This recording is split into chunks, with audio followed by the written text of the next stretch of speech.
La noticia del día, mis niños, es que después de 3 días hábiles, obviamente, el jurado declaró culpable de todos los cargos a Genaro García Luna.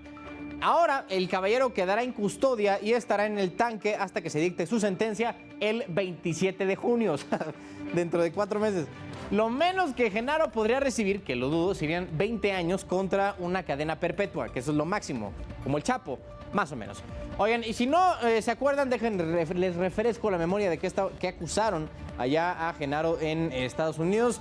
Fueron 5 cargos, les decía 5 delitos distintos, que allá se manejan distinto que aquí en México, pero uno era conspiración para la distribución internacional de cocaína, conspiración para la distribución y posesión de cocaína, conspiración para la importación de cocaína en los Estados Unidos, participación en una empresa criminal, que sería como crimen organizado, ¿no? o delincuencia organizada aquí en México, y falsedad de declaraciones. Este último lo hizo cuando estaba pidiendo la ciudadanía gringa, ¿no? Y así diciendo que él nunca había cometido un delito, cosa que pues, al parecer probaron, ¿no? Y en todas se lo abrocharon.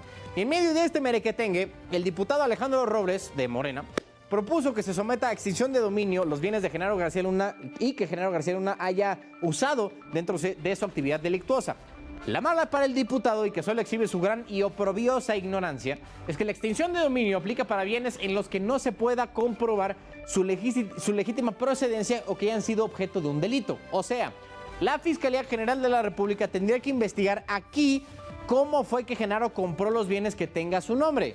Entonces, suerte con eso.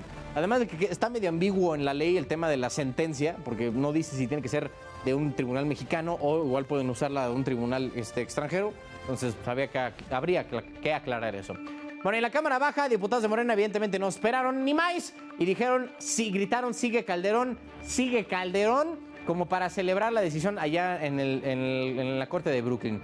Dudo mucho que eso pase, pero miren, como nación nos debería dar vergüenza que tenga que ser un país ajeno el que enjuicie a los funcionarios corruptos. Ha quedado claro y demostrado que aquí no podemos con nuestros propios delincuentes y por eso algunos los mandamos para el gabacho. Ahí está el caso de muchos mexicanos que han sido juzgados allá, porque aquí los tribunales, el aparato de justicia, el aparato penal no puede con este tipo de perfiles.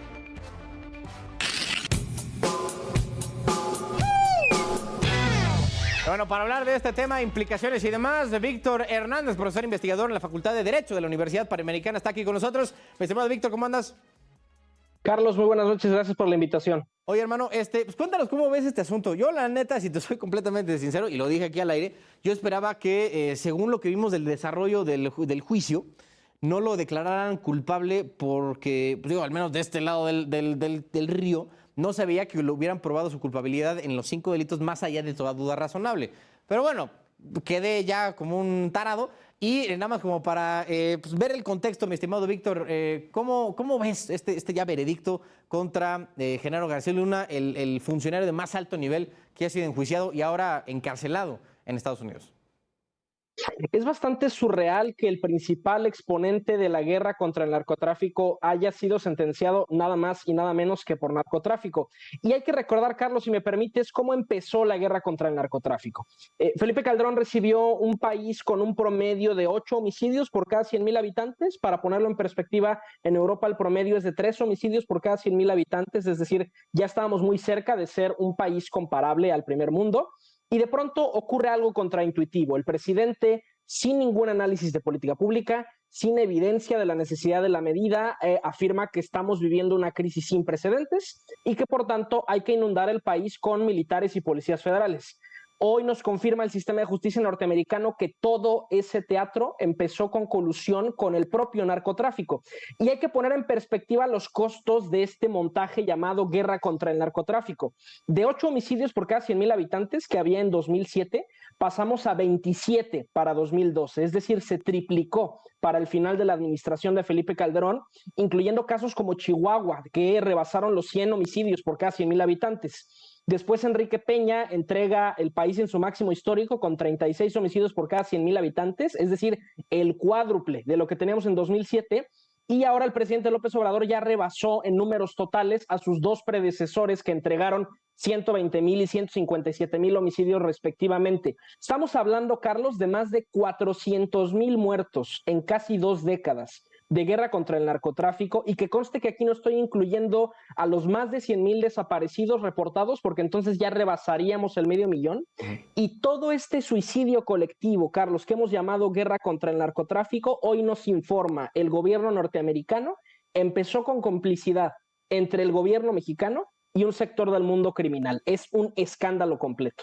Oye, sí compartes al menos la visión que tengo de que aquí no hemos podido, o sea, no, parece que el sistema penal mexicano no aguanta, aguantaría este tipo de procesos contra este tipo de figuras pues del pasado político reciente. El estándar probatorio en el derecho penal norteamericano es distinto, es bastante más flexible a lo que ocurre en México. Okay. De entrada, porque la culpabilidad la determina un jurado de personas, de ciudadanos comunes que pues toman decisiones con su sentido común, mientras que en México un juez en solitario determina la prisión o la libertad de una persona con base en argumentos muy técnicos, y eso, claro, permite las típicas estrategias leguleyas mexicanas de dilatar el proceso, de ampararse ante la menor provocación, y eso irremediablemente nos habla, por ejemplo, del caso Cienfuegos. Si un caso como el de García Luna pudo ser declarado culpable en los Estados Unidos con esta evidencia pues tan circunstancial, tan conjetural, uno no puede más imaginarse qué hubiera ocurrido con el general Cienfuegos, donde al menos la DEA afirmaba tener comunicaciones privadas de su propio teléfono. Y claro, pues eso hay que entender, el caso Cienfuegos y ahora el caso García Luna han fracturado irremediablemente la cooperación con el gobierno de los Estados Unidos.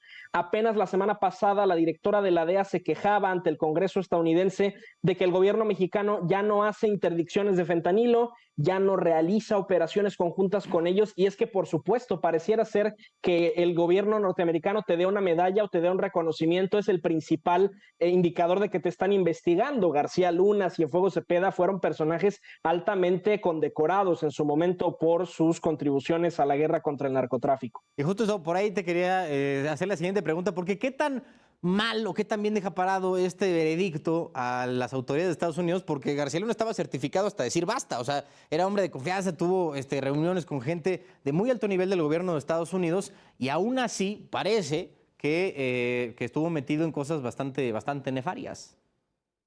Ya, hay solamente dos posibilidades después de esta sentencia. O el gobierno norteamericano no sabía, lo cual nos habla de un problema, por ejemplo, en los sistemas de control y confianza. Ellos suelen presumir la imbatibilidad de su polígrafo y de sus sistemas de controles de antecedentes.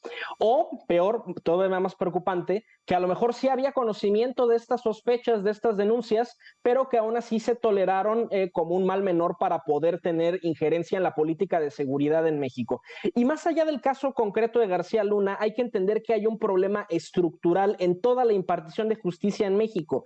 No puede ser que la labor de hacer cumplir la ley esté irremediablemente acompañada de actos que la rompen, pactos criminales, tortura, fabricación de culpables, y debe ser un profundo dato de alarma el que toda la realeza del siglo XXI, del mundo mexicano de la seguridad, entiéndanse García Luna, Cárdenas Palomino, Cienfuegos Cepeda, Tomás Herón, Murillo Karam, han tenido o tienen en este momento alguna investigación abierta en su contra. Y bueno, ahora con García Luna ya no solo investigación, ya tenemos sentencia. Y es que eso es muy preocupante, porque al final el gobierno norteamericano sabe que lo que ocurre de este lado de la frontera se queda de este lado de la frontera. El incremento de la violencia, esta conmoción de la vida pública, al final se queda en México y es instrumental a la política prohibicionista que ocurre en los Estados Unidos. Oye, Víctor, igual me queda un poco la duda de cómo va a estar el tema ya de la cooperación entre México y Estados Unidos, que últimamente ha sido bastante fracturada, al menos en temas de cooperación, digamos, en diferentes operativos y de compartir inteligencia. Ahora con este veredicto, me imagino que pues, tanto los gringos van a estar así como de, chale, güey, o sea, como muy reacios, digamos, a compartir a lo mejor más inteligencia, porque ya teniendo a un antecedente de este tipo, me imagino que ahorita pues, igual van a tener reservas, si no es que ya las tenían, y ahora es a todavía más. Estamos viviendo sin duda un mínimo histórico en materia de cooperación de seguridad con los Estados Unidos. Primero, por el caso Cienfuegos Cepeda, hay que recordar que en revancha el presidente López Obrador hace una reforma a la Ley de Seguridad Nacional para entorpecer el trabajo de la DEA en México.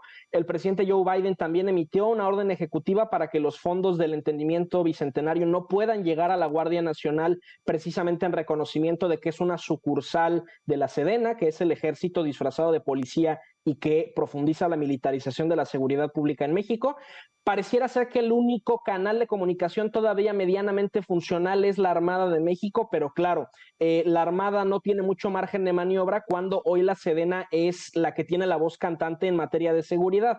Ahora, también no hay que idealizar al gobierno norteamericano, porque no podemos olvidar que los Estados Unidos son el primer mercado de drogas y el primer mercado de armas del mundo. El dinero para que paga la operación de los cárteles mexicanos es el dólar, no es el peso. Oh. La abrumadora mayoría de las armas de fuego que según el INEGI se usan en 1 de cada 3 delitos cometidos en México se importan o manufacturan mayoritariamente en los Estados Unidos.